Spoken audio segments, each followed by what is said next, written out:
Jesús le dio una misión. Pero la historia decidió no cumplirla. Y ese incumplimiento cambió todo. Después de la crucifixión, cuando el miedo gobierna y la esperanza parece extinguida, ocurre un momento decisivo. No en un templo. No ante multitudes. Ocurre en el silencio, frente a un sepulcro vacío. María Magdalena permanece. No porque no tenga miedo, sino porque no huye de él. Mientras otros se esconden, ella espera. Mientras otros dudan, ella observa. Y es entonces cuando la historia da un giro que rara vez se cuenta en toda su profundidad. Jesús se le aparece. La llama por su nombre y le encomienda una tarea. Ese encargo no es simbólico. No es poético. En el mundo antiguo, enviar a alguien con un mensaje era conferir autoridad. Y el mensaje que Jesús entrega a María Magdalena no es menor. Es el mensaje central, la resurrección. La confirmación de todo lo que había enseñado. Jesús no le dice, ve y consuélalos, le dice, ve y anuncia. Eso es un mandato. María Magdalena se convierte así en la primera mensajera del acontecimiento más importante del cristianismo. En términos técnicos, eso la convierte en apóstol. No por título, sino por función. No por cargo, sino por misión. Ella obedece. Va. Habla. Anuncia. Pero aquí comienza el silencio. Porque aunque María cumple el mandato, la estructura que se forma después no lo sostiene. Su voz no se multiplica. Su mensaje no se institucionaliza. Su autoridad no se reconoce. Es escuchada pero no continuada, y eso es clave. El mandato de Jesús hacia María Magdalena no fue negado abiertamente. Fue aceptado en el momento y luego dejado de lado. Como si hubiera sido válido solo para ese instante. Como si su misión tuviera fecha de caducidad. Pero los mandatos espirituales no funcionan así. Cuando un mensaje se limita, no es porque haya perdido fuerza. Es porque amenaza el orden que viene después. Con el paso del tiempo, el cristianismo comenzó a organizarse. A definirse. A estructurarse. Surgieron cargos, jerarquías, reglas claras. Y en ese nuevo esquema, no había espacio para una autoridad basada en experiencia directa. Mucho menos si provenía de una mujer. Así, el mandato de Jesús hacia María Magdalena quedó suspendido. No anulado, suspendido. Como una instrucción incómoda que nadie quiere recordar, lo que siguió fue una transformación narrativa. María Magdalena dejó de ser la enviada y pasó a ser la arrepentida. No porque eso fuera fiel a los textos originales, sino porque era funcional. Una mensajera tiene voz. Una arrepentida tiene pasado. Y el pasado se puede controlar. El mandato de Jesús implicaba algo radical, que el anuncio de la verdad no dependía del género, del cargo ni de la jerarquía.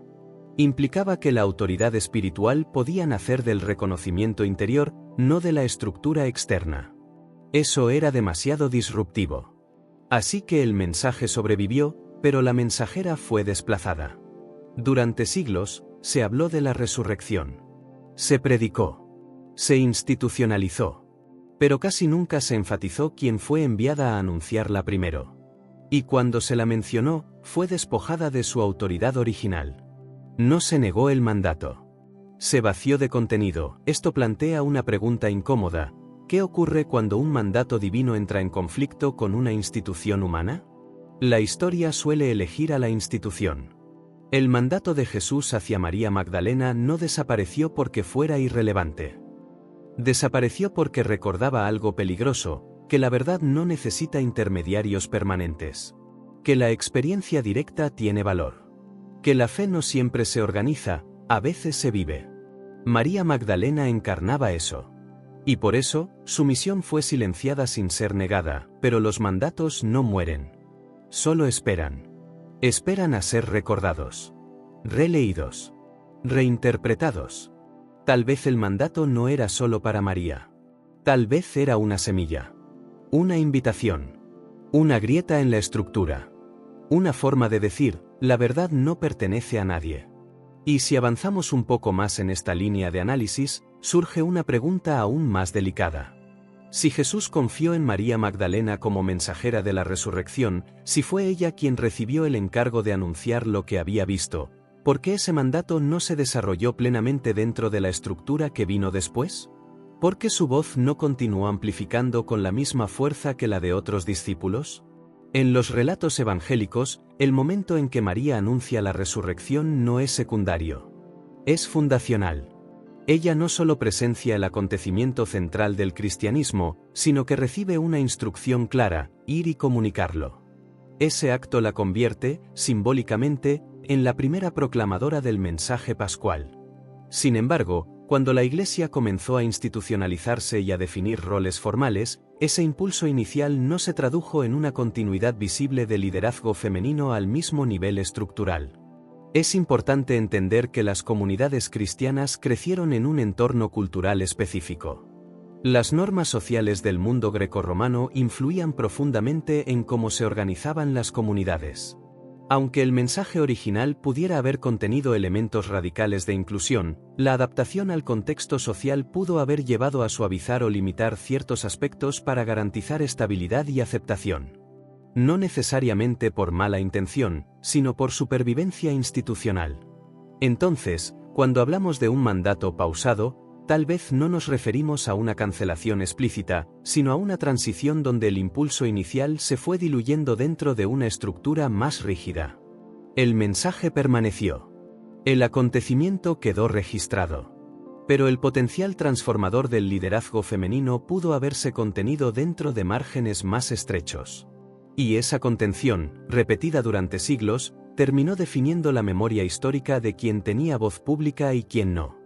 El mandato de Jesús hacia María Magdalena no fue cancelado por él. Fue interrumpido por la historia. Porque cumplirlo habría cambiado demasiado. Habría obligado a escuchar voces distintas. A aceptar otras formas de autoridad. Reconocer que la experiencia espiritual no siempre se alinea con el poder. Y quizá por eso, siglos después, seguimos preguntándonos qué pasó con ese mandato. Porque, en el fondo, todavía me incomoda. Y ahora te hago una pregunta directa. ¿Qué vas a hacer con lo que acabas de escuchar? Porque conocer la verdad no transforma a nadie. Lo que transforma es lo que decides hacer después de conocerla. Si esta historia removió algo dentro de ti, si despertó dudas, emociones o incluso incomodidad, entonces este mensaje era para ti. No estás aquí por casualidad. Las verdades incómodas no llegan a oídos distraídos. Llegan a corazones listos. En este canal no venimos a repetir lo que todos dicen. Venimos a cuestionar. Venimos a profundizar. Venimos a mirar más allá del relato superficial. Porque la fe no es frágil. La fe verdadera resiste preguntas. Resiste la historia. Resiste la investigación. Y cuando resiste, se fortalece. Si este contenido te hizo pensar, compártelo con alguien que también esté listo para escuchar algo diferente. Suscríbete si quieres seguir explorando las historias que muchos evitan contar. Y déjame en los comentarios lo que tú piensas, porque aquí la conversación no termina, apenas comienza. Recuerda esto, la verdad no necesita gritar. Solo necesita ser buscada. Y si llegaste hasta aquí, es porque estás buscando.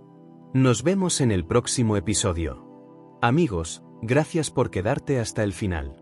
Amigos, gracias por apoyar el canal, suscribirte y comentar.